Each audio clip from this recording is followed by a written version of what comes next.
দলে দলে মানুষ আল্লাহর হাবিবের হাতে হাত দিয়ে কালেমা পড়ে মুসলমান হয়। মানুষ যখন পালাবার বিপরীতে নবীজির নূরের কদমে এসে কালেমা পড়ে মুসলমান হয়, এই যখন পরিস্থিতি, সেই পরিস্থিতির মধ্যে একজন লোক কাপড় দিয়ে মাথা মুড়িয়ে নিজেকে গোপন করে মক্কা ছেড়ে পালিয়ে যাচ্ছেন। কয়েকজন সাহাবী বলল, কি হে যুবক, সবাই যখন কালেমা পড়ছে তোমার মনে হয় তুমি পালাচ্ছ? কি তোমার নাম, কি তোমার পরিচয়, কোথায় তোমার বাড়ি আর ঘর? তোমাকে দেখে সন্দেহজনক মনে হয়। সঙ্গে সঙ্গে যুবকটি মাথার কাপড় খুলে ফেলল। আল্লাহর হাবিবের সাহাবীরা চিনে ফেলল, তুমি তো অপরিচিত কেউ না, তুমি তো পরিচিত, তুমি এই মক্কার একজন বাসিন্দা, তোমার নাম ওয়াহশী। ওয়াহশী রে, সব মানুষ নবীজির নূরের কদমে এসে কালেমা পড়ে মুসলমান হয়, তুমি মাথা বেঁধে পালিয়ে যাচ্ছ, কারণটা কি? ওয়াহশী বলল, আল্লাহর হাবিব সবাইকে ক্ষমা করে দিয়েছেন, কিন্তু আমি এত বড় অপরাধ করেছি, অন্যায় করেছি, আমার মনে হয় আল্লাহর হাবিব আমাকে মাফ করবেন না। আল্লাহর হাবিবের সাহাবীরা বলল, ওয়াহশী রে,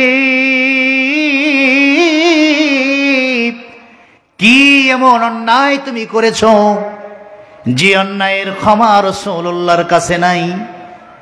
চোখের পানি ছেড়ে দিয়ে ওয়াহশী বলল, জিহাদের ময়দানে যুদ্ধ হচ্ছে, আমি আল্লাহর হাবিবের আপন চাচা হযরতে আমির হামজার বুকে তীর মেরে দিয়েছি, তাকে আমি শহীদ করেছি। আল্লাহর হাবিবের সামনে আবু সুফিয়ানের স্ত্রী নষ্টভ্রষ্টা সুন্দরী হিন্দা আপন চাচার বুকটাকে ছিঁড়ে কলিজা টান মেরে চিবিয়ে চিবিয়ে রাসূলুল্লাহর চোখের সামনে খেয়েছে। আল্লাহর হাবিব এত এত বেশি কষ্ট পেয়েছেন, মুখটা ফিরিয়ে নিয়েছেন, আল্লাহর হাবিবের চেহারাটা মলিন হয়ে গেছে। তার লাশ নিয়ে কাফেররা উল্লাস করেছে নবীজির সামনে। আমি ওয়াহশী কত বড় পাপী, কত বড় অপরাধী, রাহমাতুল লিল আলামিনের সামনে আপন চাচাকে শহীদ করেছি। তারপরে কলিজা বের করে হিন্দা তার চিবিয়ে চিবিয়ে কলিজাটা খেয়েছে, তার লাশ নিয়ে কাফেররা নাচানাচি করেছে। আল্লাহর হাবিব এত বেশি কষ্ট পেয়েছে, মানুষের কাছে বলেছে যে ওয়াহশী আমার আপন চাচাকে শহীদ করেছে, ওয়াহশী যেন কোনোদিন আমি নবীর চোখের সামনে এসে না দাঁড়ায়, কারণ তাকে দেখলে চাচার ওই দৃশ্যের কথা মনে পড়বে, আমি নবী কষ্ট পাবো, কখনো যেন আমার সামনে এসে সে না দাঁড়ায়। ও নবীর সাহাবীরা, একবার একটু বলো, এত বড় অপরাধ করে কেমন করে আল্লাহর হাবিবের নূরের কদমে গিয়ে আমি দাঁড়াই? কয়েকজন সাহাবী দুই হাত ধরে বলল, রে ওয়াহশী, নবীকে ভালো করে এখনো চিনতে পারো নাই? কত বড় রহমতওয়ালা নবী, কত বড় মায়াওয়ালা নবী।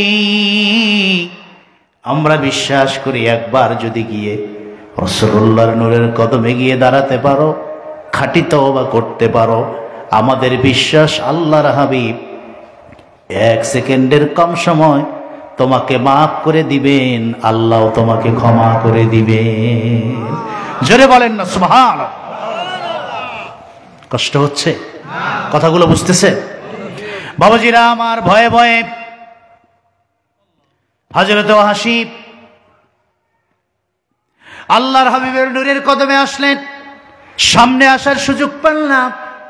প্রিয় নবী প্রশ্ন করলেন, কে আমার পাশে দাঁড়িয়ে আছে? এবার ওয়াহশী জবাব দিতে শুরু করল, আনা আল ওয়াহশী, আমি হলাম ওয়াহশী। কোন ওয়াহশী? নবী গো, সেই ওয়াহশী যে আপনার নূরের চোখের সামনে আপন চাচা আমির হামজাকে শহীদ করেছে। রাসূল বললেন, লেমা জিতা ইয়া ওয়াহশী, কেন এসছো, কি কারণে আমার সামনে এসছো? ওয়াহাশী বলল, আতাইতুকা ইয়া রাসূলুল্লাহ, ও নবী আপনার নূরের কদমে হাজির হয়েছি। উরিদু আন আসলামা বিয়াদিকাল মুবারক। নবীজি গো, আপনি না রাহমাতুল লিল আলামিন, দয়ার সাগর গো নবীজি, আপনার নূরের কদমে হাজির হয়েছি।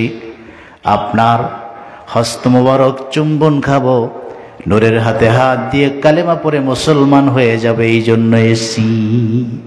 আল্লাহর হাবিব বললেন, রে ওয়াহাশী, তুমি যখন জান্নাতি ধর্ম ইসলাম গ্রহণের কথা বলেছ, আমি রাসূলের অন্তরের ভিতরে লুকায়িত সব কষ্ট দূর হয়ে গেল। আর দেরি করতে চাই না, হাতটা দাও, কালেমা পড়াইয়া দেই। আল্লাহ রব্বুল আলামিন পিছনের জীবনের গুনাহ মাফ করে দিবেন। বলেন না সুবহানাল্লাহ, জোরে বলুন আল্লাহু আকবার, নারে তাকবীর। ইসলামই একমাত্র ধর্ম যেখানে নিরাশ হওয়ার কোনো জায়গা নাই। হাতটা বাড়াইয়া দিলেই আল্লাহর পক্ষ থেকে বৃষ্টির মতো রহমত গোলামদের পক্ষে নাজিল হয়ে যায়। সুবহানাল্লাহ। এই জন্য আল্লাহর হাবিব বলেছেন, লাউ বালাগা যুনুবুকা আনানাস সামা লাস্তাগফারতানি আস্তাগফিরু লাক। বান্দারে, গুনাহ করতে করতে করতে করতে, পাপ করতে করতে যদি আসমান থেকে যায়, সেই আসমানের গুনার স্তূপের উপরে দাঁড়ায়া তুমি যদি আমি আল্লাহর কাছে ক্ষমা চাও, আমার কাছে দয়া চাও, আমি আল্লাহ রব্বুল আলামিন তোমার চাইতে দেরি হয়, গুনাহ মাফ করে রহমতের চাদরে আবদ্ধ করতে দেরি হয় না। বলেন না সুবহানাল্লাহ। বাবাজিরা, আমার সামনের কথাগুলো শোনেন, আরো বুঝবেন স্পষ্ট। হুজুর বললেন, হাত ইয়াদাকে ওয়াহাশী, হাতটা দাও, হাতটা দাও, এখনই তোমাকে কালেমা পড়াই, গুনাহ মাফ, জান্নাত ওয়াজিব হবে। সুবহানাল্লাহ। রাসূল হাতটা চাইলেন, ওয়াহাশী হাত দেয় না, পিছনে নিয়ে গেছে। না না না, কালেমা পড়বো না। বলো কি, তুমি না এখন বললা ইসলাম গ্রহণ করবা? ওয়াহাশী বলে, লি শর্তুন, আমার একটা শর্ত আছে। আল্লাহর হাবিব বললেন, অপরাধীর আবার কিসের শর্ত? তুমি তো অপরাধী, তুমি হত্যাকারী, আমার চাচাকে হত্যা করেছ, ইসলাম গ্রহণ করলে মাপ, তার তো কোনো শর্ত থাকতে পারে না। ওয়াহাশী বলল, গো নবী, আমার একটা শর্ত আছে, আমি যদি ইসলামটা গ্রহণ করি আল্লাহ আমাকে মাফ করে দিবেন, তার একটা গ্যারান্টি, নিশ্চয়তা চাই। ভালো বলেন। হুজুর বললেন, ইসলাম গ্রহণ করলে গুনাহ মাফ, তুমি জান্নাতি, গ্যারান্টি কি চাও? ওয়াহাশী বলল, এই মুহূর্তে যদি জিবরাইল আমিন কোরআন কারীমের আয়াত নিয়ে আসে আমার পক্ষে, যেই আয়াতে আল্লাহ স্পষ্ট বলবে যে ওয়াহাশী মাফ, সেই আয়াতটা আপনি নূরের জবানে পড়ে আমাকে শোনাবেন। আমি শোনার পরে যদি সন্তুষ্ট হয়ে যাই, তাহলেই আমি কালেমা পড়ে মুসলমান হব। সুবহানাল্লাহ। আল্লাহর হাবিব বললেন, রে ওয়াহাশী, তোমার পক্ষে আয়াত নাজিল করার দায়িত্ব তো আমার না, এটা তো কোরআন নাজিলের দায়িত্ব হলো আল্লাহর। ওয়াহাশী বলে, আপনি না আল্লাহর বন্ধু, চাইলেই তো হয়। সুবহানাল্লাহ বলেন। কনফিডেন্ট আছে। এই যখন কথোপকথন, মালিক আমার আল্লাহ জিবরাইল আমিনকে ডেকে বললেন, যে জিবরাইল, আমার বন্ধু মধুর সমস্যায় পড়েছে, আমি আল্লাহ আমার বন্ধুর সম্মান রক্ষা করতে চাই, আর ক্ষমার পাওয়ারটাও বান্দাকে জানায় দিতে চাই।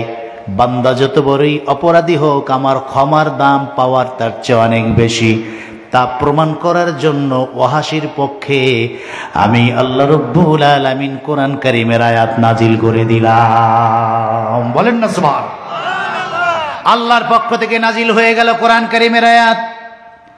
রব্বুল আলামিন বলেন, আল্লাযীনা লা ইয়াদউনা মা'আল্লাহি ইলাহান আখারা ولا يقتلون النفس التي حرم الله إلا بالحق ولا يزنون। রব্বুল আলামিন বলে, যারা এক আল্লাহর সঙ্গে কাউকে শরীক করে না, যারা অন্যায়ভাবে মানুষ হত্যা করে না এবং যারা জিনা ব্যভিচার করে না, এই তিনটি অপরাধ যারা করবে না, তাদের জীবনের সব গুনাহ মাফ করে দিয়ে আমি আল্লাহ রাব্বুল আলামিন জান্নাতটা তাদের জন্য নিশ্চিত করে দিব। সুবহানাল্লাহ। যারা শিরিক করে না, জিনা করে না, অন্যায়ভাবে মানুষ হত্যা করে না, তারা খাঁটি তওবা করে ইসলাম গ্রহণ করলে আমি আল্লাহ গুনাহ মাফ করে তাদেরকে জান্নাতি বানাবো। বলেন না সুবহানাল্লাহ। হুজুর বললেন, রে ওয়াহাশী, তোমার জন্য আয়াত এসেছে, এবার তো তুমি ইসলামটা গ্রহণ করতে পারো। ওয়াহাশী বলল, না না না না ইয়া রাসূলুল্লাহ, এই আয়াতের ভিতরে আল্লাহ তাআলা তিনটি অপরাধের কথা বলেছেন। ফিহে সালাসাতুন আশিয়া মিনাজ জুলম, এখানে তিনটি জুলুমের কথা বলেছেন। এক, যারা অন্যায়ভাবে মানুষ হত্যা করবে না। আমি তো অন্যায়ভাবে শুধু মানুষ হত্যা না, আপনার আপন চাচাকে মেরেছি। দুই নাম্বার, জেনার কথা বলেছে, মুশরিক থাকা অবস্থায় জেনা ব্যভিচার করেছি, মূর্তি পূজার কাছে মাথা নত করেছি, আমি তো শিরকও করেছি। আল্লাহ বলছেন এই তিনটি কাজ যারা করবে না তাদেরকে মাপ, আমি তো তিনটেই করছি। সুতরাং কোনো শর্ত থাকলে আমি ইসলাম গ্রহণ করব না। বিনা শর্তে ফার্স্ট চান্সে আল্লাহ আমাকে জান্নাত দিবে, এইটা নিশ্চয়তা না আসা পর্যন্ত কালেমাটা পড়ব না। বলেন না সুবহানাল্লাহ। আল্লাহ রাব্বুল আলামিনের পক্ষ থেকে আসলো দ্বিতীয় নাম্বার কোরআন কারীমের আয়াত। সুবহানাল্লাহ বলেন। রব্বুল আলামিন বলেন, ইল্লা মান তাবা ওয়া আমানা ওয়া আমিলা আমালান সালিহান ফাউলাইকা ইউবাদদিলুল্লাহু সাইয়্যাতিহিম হাসানাত ওয়া কানাল্লাহু গফুরুর রহিমা।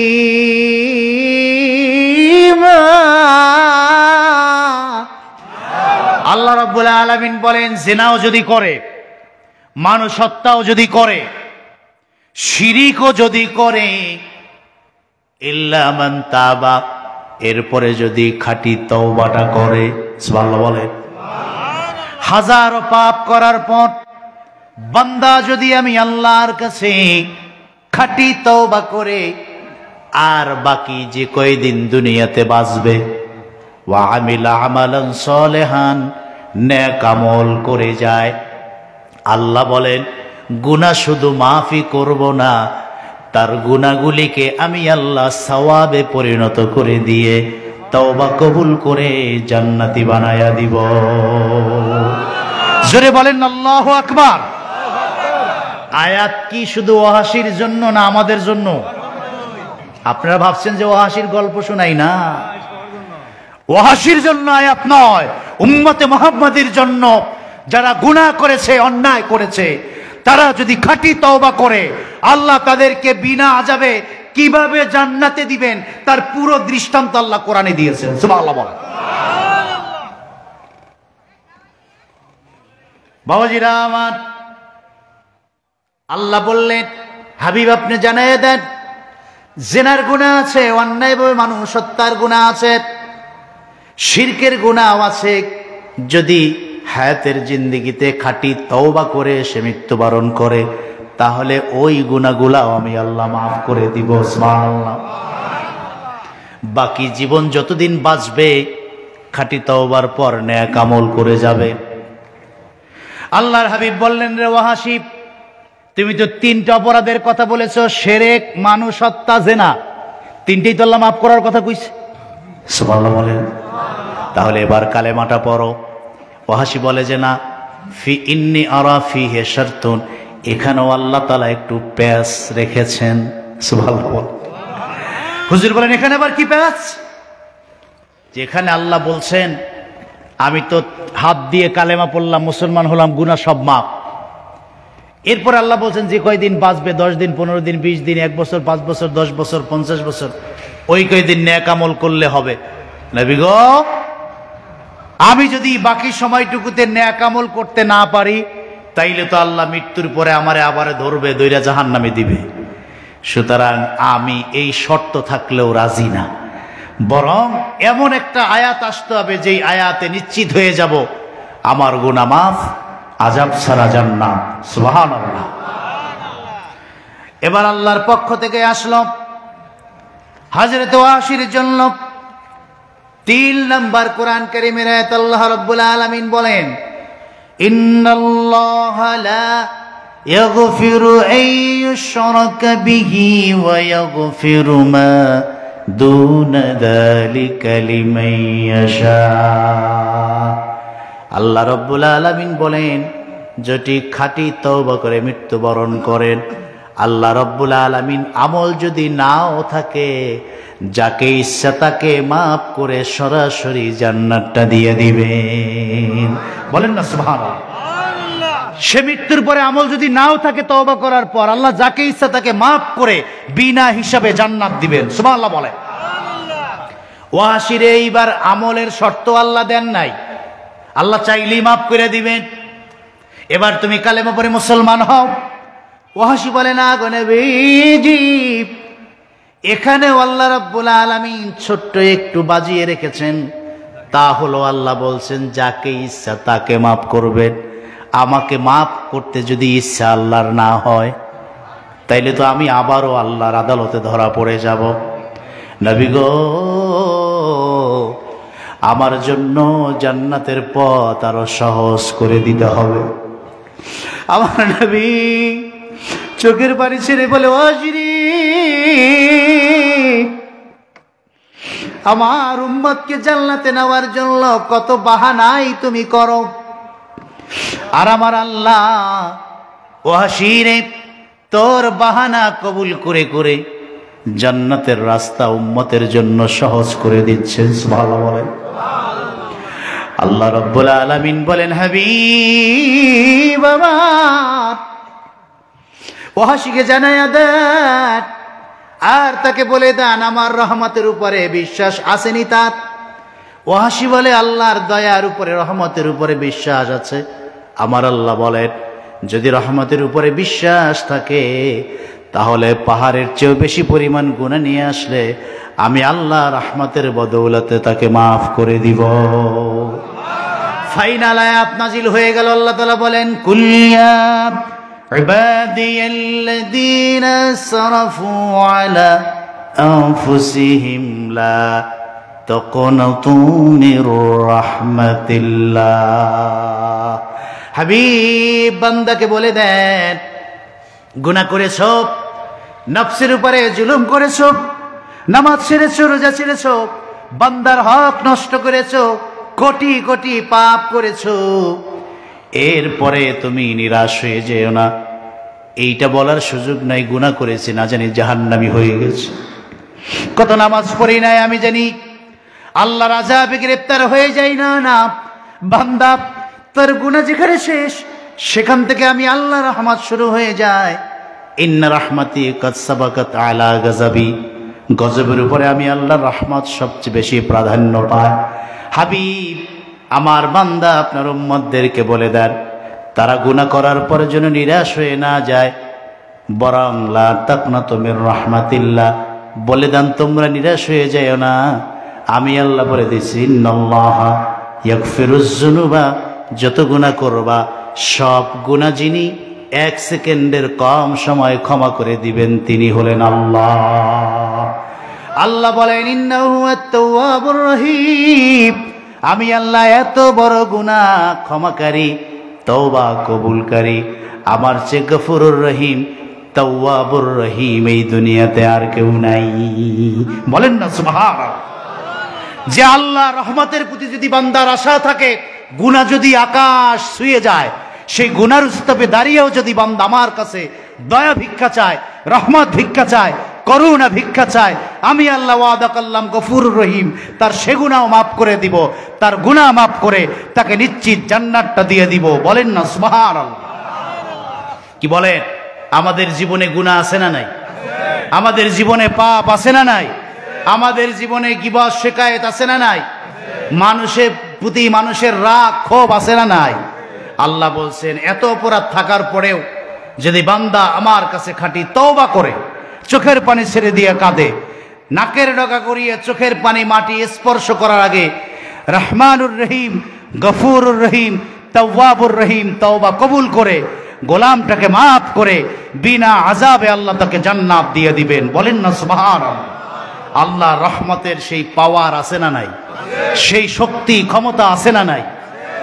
সহিহ বুখারীর একটা হাদিস শুনিয়েই কথা শেষ, আমি আর বেশি কষ্ট আপনাদেরকে দিব না। সম্মানিত সুধী,